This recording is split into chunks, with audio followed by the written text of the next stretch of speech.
We begin at 6, though, with sinkholes in backyards, homes damaged, protests around town. Now the local district attorney says he's seen enough, the legal threat over a controversial pipeline.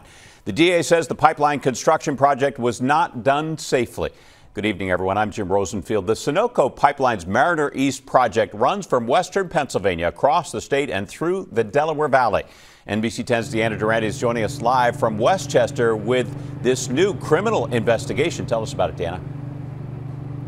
Well, the district attorney announced that probe this afternoon, saying that when he saw the explosion that happened in Beaver County, that was one of the last straws. His concern about the project, he says, has been growing, and today he says he's taking action. The risk is very high, and it may not be in your backyard, but with a blast zone that could extend a mile and a half, there are thousands of people that are potentially impacted. Eric Friedman says what happened in Beaver County in September is a very real possibility for those here in Chester County.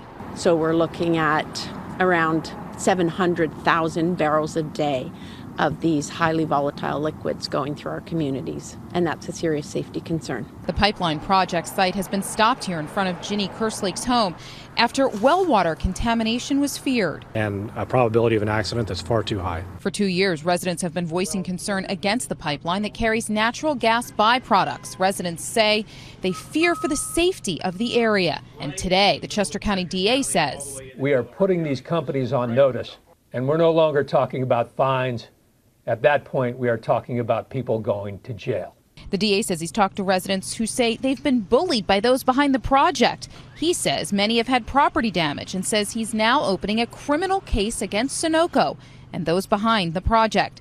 Sunoco denies any wrongdoing, and the Wolf administration says the project has had, quote, unprecedented regulation and has been hit with $13 million in fines. They would laugh at paying $12 million in fines when they are trying to collect a few $1 billion at the other end of it. Residents say they want the investigation to not only focus on the corporations, but the government officials who supported the project against community concerns. I think it could extend beyond Sunoco. We believe there are cases of official misconduct or malfeasance by elected officials at all levels of government. And late today, Sunoco issued a long statement, in part saying that the company was surprised to learn of this criminal probe, and it denies any wrongdoing, saying that the safety of people in the area are a priority. Also, the spokesperson saying that it takes offense with what they call inaccuracies in the district attorney's statement. Reporting live in Westchester, Deanna Durante, NBC 10 News.